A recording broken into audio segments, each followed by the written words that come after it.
Hello guys, today we are on our chapter number 5, unit 2.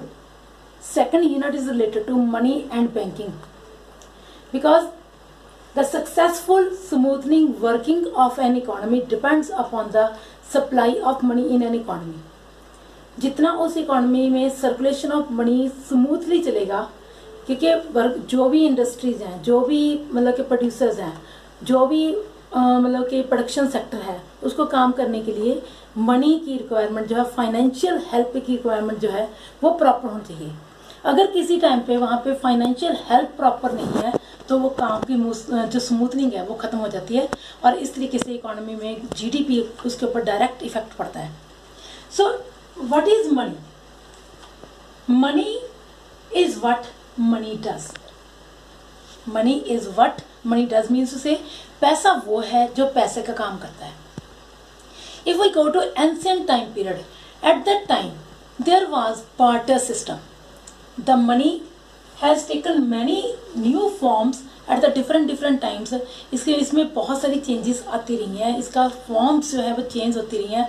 जैसे कि शुरू में जो था वो था एग्रीकल्चर प्रोडक्ट्स जो थी वो एज अ मनी यूज़ की जाती थी. उसके बाद मेटेलिक कॉइन्स, राजे महाराजाओं के टाइम पे अशरफियाँ, गिन्नीज ये चलती थी, इसको एज अ मनी यूज़ किया जाता था. टाइम चेंज होता रहा. पेपर करेंसी जो थी वो नई मार्केट में आ गई. Paper currency was issued by central government and central bank, क्योंकि coins, all the coins are issued by central government but all the paper currencies is issued by central bank. ये भी पहले ये था कि बेटे 1 रुपीज़ के नोट जो थे वो भी सेंट्रल बैंक ही सेंट्रल गवर्नमेंट ही इशू करती थी. धीरे धीरे मतलब कि अब तो 1 रुपीज़ का नोट जो है वो आउट हो गया, तो अब तो कॉइन्स ही हैं सिर्फ. ठीक है. All the coins are issued by central bank and all the paper currency is issued by our central bank. So इस तरीके से अगर हम देखें जो पहले था तो at that time there was the barter system. What was barter system? Barter system means to say commodity versus commodity economy. At that time, the exchange, all the exchanges were with the help of goods only. ये चीज़ दो, बदले में अपनी ज़रूरत की चीज़ ले लो. अनाज दो, बदले में जो आपकी रिक्वायरमेंट की ज़रूरत है चीज़ है वो आप मार्केट से मतलब कि मार्केट तो थी नहीं उस टाइम पे ना. उस टाइम पे तो ये था कि कमोडिटी वर्सेस कमोडिटी होने के लिए एवरीबॉडी वाज प्रोड्यूसर. जिसने जो चीज़ प्रोड्यूस की है, एक्सेस में प्रोड्यूस किया, वो अपनी चीज़ दे के बदले में जो चीज़ उसे चाहिए वो उससे दूसरों से ले लेता था. और at the time there was the simple division of work.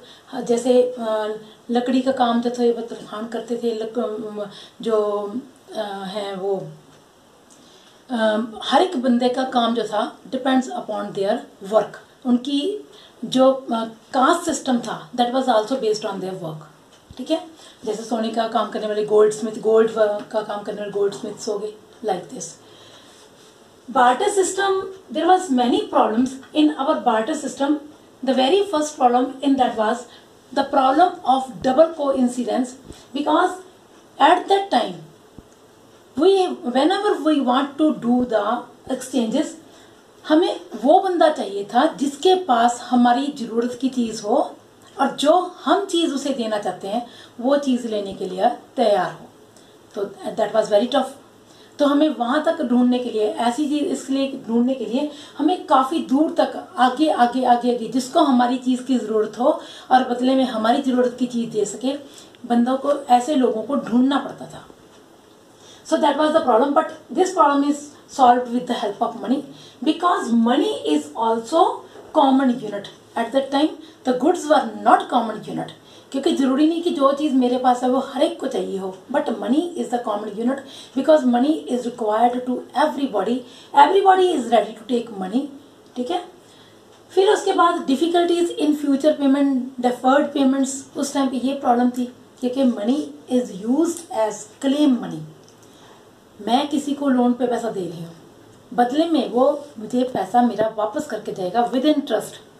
I can claim my money with interest in future. So it helps in future payments. कोई ज़रूरी नहीं कि हम ऑन द स्पॉट किसी चीज़ की पेमेंट करते हैं, हम उस चीज़ की पेमेंट फ्यूचर में भी कर सकते हैं. बट उसके money has made it easy क्योंकि वैसे अगर आप किसी से कोई चीज़ लेते हो तो उससे सपोज किसी ने मेरे से मशीनरी ले ली, तो मशीनरी यूज़ की है तो वो मशीनरी तो डेप्रिशिएट भी होगी ना, but in the form of money it is not tough system, because आप मुझसे पैसा लेके जा रहे हो तो with interest you will give me my money back. Difficulty in storage. Earlier, goods in the form of goods we can't store the goods, but now money can be easily stored. पैसे को हम बड़े आराम से अपने पास store करके रख सकते हैं, काफ़ी देर तक ये चीज़ खराब नहीं होता, कभी भी नहीं खराब होता. वैसे तो अगर हम पैसे को यूज़ कर भी रहे हैं, if the money is in circulation, ये जरूर है कि वो नोट जो है वो घिस जाते हैं, उसका थोड़ा सा फॉर्म चेंज हो जाती है, वो फट जाते हैं, तो हमें वो आरबीआई में डिपॉजिट करवाने पड़ते हैं. RBI is the reserve bank of India, central bank of India, वहाँ डिपॉजिट करवा देते हैं तो वो उसको कन्वर्ट कर देता है, उसको एक्सचेंज कर देते हैं. ठीक है. So in the form of money this problem is also solved. Otherwise in the goods it was very tough to store the goods. ठीक है. Transfer of values. With the help of money, we can transfer goods from one place to other place. वैसे भी transfer में ये भी है कि हम गुड्स को मनी की फॉर्म में और मनी को गुड्स की फॉर्म में बड़े इजीली ट्रांसफर कर सकते हैं. एक जगह से दूसरी जगह मनी ट्रांसफर करनी है, that is also very easy, क्योंकि money is having portability power. Goods में पोर्टेबिलिटी कम होती है क्योंकि गुड्स को एक जगह से दूसरी जगह पे लेके जाना बहुत मुश्किल हो जाता है. पर मनी को आजकल तो बेटा वैसे भी पेटीएम वगैरह है, ई मनी है, हमें पैसा साथ में उठाने की ज़रूरत नहीं है. आजकल तो वैसे भी कहते हैं कि करेंसी अपने पास रखने की ज़रूरत ही नहीं है, सिर्फ पेटीएम करो या एटीएम से जब भी आपको ज़रूरत है एट एनी टाइम एटीएम से आप पैसा निकलवा सकते हो. ठीक है. तो ट्रांसफर ऑफ वैल्यू से हमें स्मूथनिंग ऑफ द इकोनॉमी बड़े इजीली हो रही है, वर्किंग्स इन द इकोनॉमी बड़े स्मूथली हो रहे हैं with the help of paper currency या with the help of currency. Forms of money. Forms of money means से money, forms of money. Money is what money does. It is having different types of the forms, because money is issued by the central bank and central government. It is of mainly two types. One is fiat money and fiduciary money. Fiat money, which is legal tender money, which is legally issued by government, and no one can deny to take this money, or transactions can be easily done with this money, as this is the legal money. This is legally issued by the central bank and central government. In it we are having two types of the legal money. One is limited legal money and other is unlimited legal tender money. Limited legal tender money, for this you can accept this money up to a limit. For example, currency coins. अगर कोई आपको coins में payment करना चाहता है तो आप coins में एक लिमिट तक पैसा लेने के लिए मजबूर हो. एक लिमिट से ज़्यादा आपको कोई पैसा लेने के लिए मजबूर नहीं कर सकता. उससे ज़्यादा के लिए you can easily deny for that. But if we are talking about the notes are having unlimited legal tender money. Unlimited legal tender money, कितना मर्जी बड़ा अमाउंट है हमें वो एक्सेप्ट करना ही पड़ेगा, because money is that which is acceptable in the market. No one can deny to take this money. Everybody is bound to take this money. अगर आप उस पैसे को उससे ट्रांजेक्शन्स करने के लिए मना करोगे, मतलब कि अगर आपको कोई चीज़ के बदले में पैसे देने की कोशिश कर रहा है और आप उसके लिए मना कर रहे हो, तो that is the legally offence. आप मना नहीं कर सकते. Second is fiduciary money. Fiduciary money is money which depends upon the trust between payee and payer. दो लोग हैं, दोनों आपस में जब भी लेन देन करते हैं, ट्रांजेक्शन्स करते हैं, तो ट्रांजेक्शन्स करने के लिए फॉर एग्जांपल चेक आप इशू कर रहे हो, आपने लिखा है, ठीक है. चेक क्या है? Fiduciary money. It depends upon the trust between, दोनों में ही बेटा अगर ट्रस्ट होएगा, जिसको आपने वो चेक देना है और जो बंदा चेक दे रहा है, दोनों में आपस में ट्रस्ट के ऊपर डिपेंड करता है कि whether they will accept this और नॉट। इसमें अगर एक्सेप्टेंस की बात करें, यहाँ पे वो we people are bound to accept, we can't deny to accept this currency, but इसको एक्सेप्ट करने के लिए we people can deny for that. ठीक है, एक दोनों में डिफरेंस और भी है। It is legally issued by the government but it is issued by the payers and pair. ठीक है, दोनों में आपस में ये होती है। अगर ये वाली करेंसी गुम हो जाए या फट जाए तो खत्म, बट फिड्यूशियरी करेंसी में अगर ऐसी कोई प्रॉब्लम आती है, नो प्रॉब्लम, हम we can reissue that currency again. Full bodied money and credit money. What is full bodied money? Full bodied money is that money whose face value and internal value both are equal. It is possible in the form of gold coins, silver coins. अगर आप gold coins को या silver coins को as it is use करते हो in the form of metal, तो भी उसकी वैल्यू, या अगर आप उसको in the form of currency use करते हो तो भी दोनों की वैल्यू जो है internal value and face value are same. Credit money whose face value and internal value both are not equal may be more or less.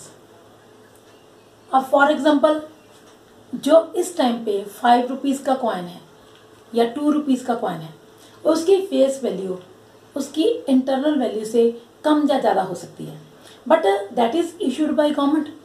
सो जो भी उसकी फेस वैल्यू है वो उसी के हिसाब से मार्केट में उससे हम चीज़ परचेज कर सकते हैं, जबकि इसकी वैल्यू जो है उसकी करेंसी वैल्यू या उसकी मेटेलिक वैल्यू दोनों द्वारा डिटरमिन होती है।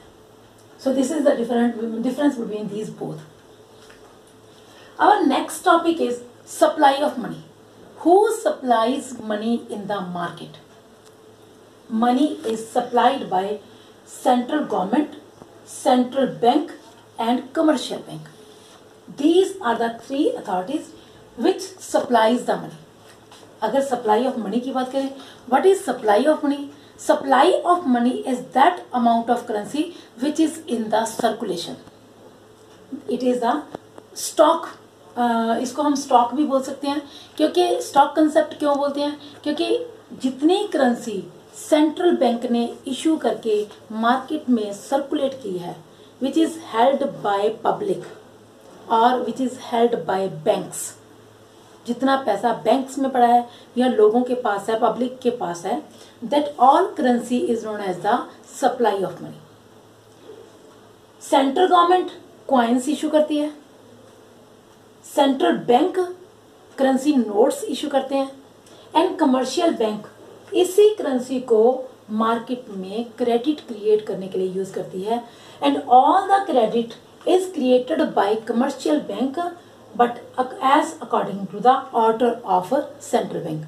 Central bank if wants to circulate more money in the market, if central bank wants more supply of money in the market, then it will make the policies which will help in issuing the more currency in the market.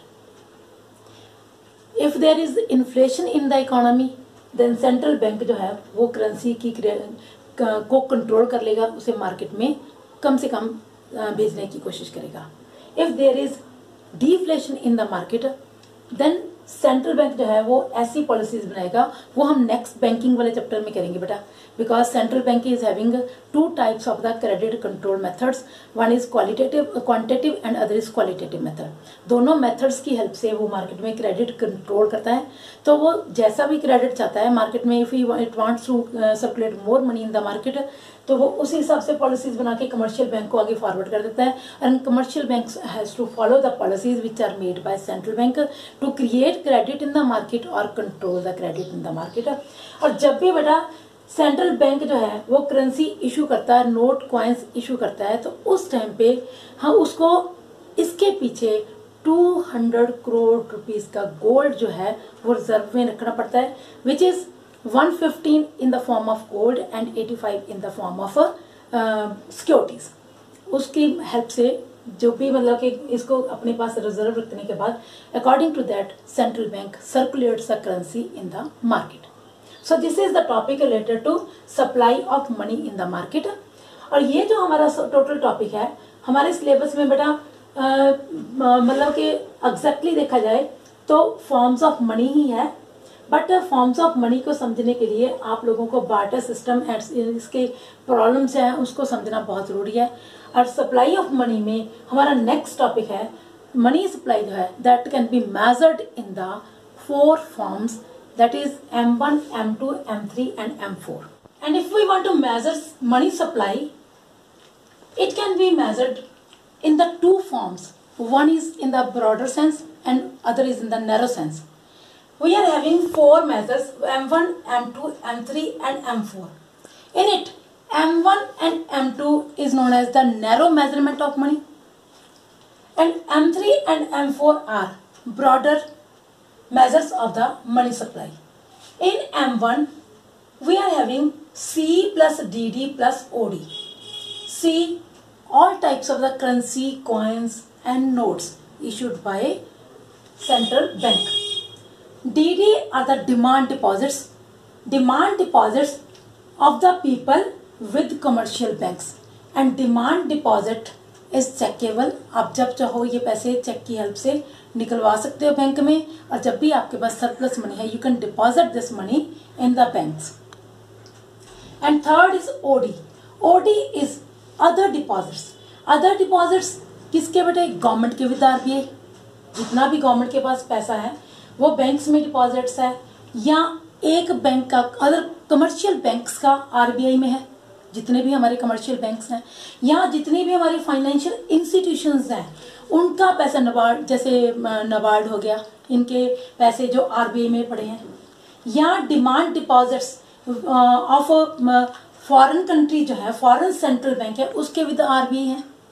All type of the demand deposits with RBI of foreign central bank या foreign government, या फिर जितना भी demand deposits जो मतलब जितना भी currency deposit है of international financial institutions like IMF, IBRD जिसको वर्ल्ड बैंक बोलते हैं, उसका जितना भी करेंसी डिपॉजिट है with RBI that is included in other deposits. If we are talking about second measurement that is M2।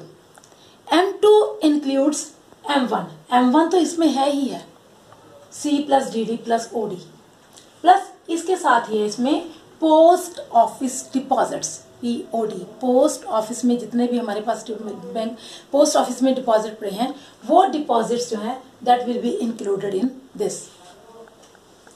M3 includes M1 plus long term deposits और fixed deposit which are non checkable deposits, that is why it is known as the broader definition of a money supply. M4 includes M2 plus fixed, क्योंकि इसमें हम लोग ले सकते हैं C plus DD plus OD plus POD plus FD. That is why this is the broader definition, because all type of the deposits includes in it. C, currency coins, demand deposits, other deposits, post office deposits as well as fixed deposits. So that is why it is known as the broader definition of money. So this is our supply of money, how we can measure money supply in the market, कि market में कितना पैसा जो है वो in circulation है. This is known as the measures of money supply. With the help of this we can measure our money supply in the market. So this is our topic which is related to money, and next our topic is related to banks. वो हमारा next 6 chapter है, वो हम next अगले lecture में करेंगे। Thank you and God bless us all.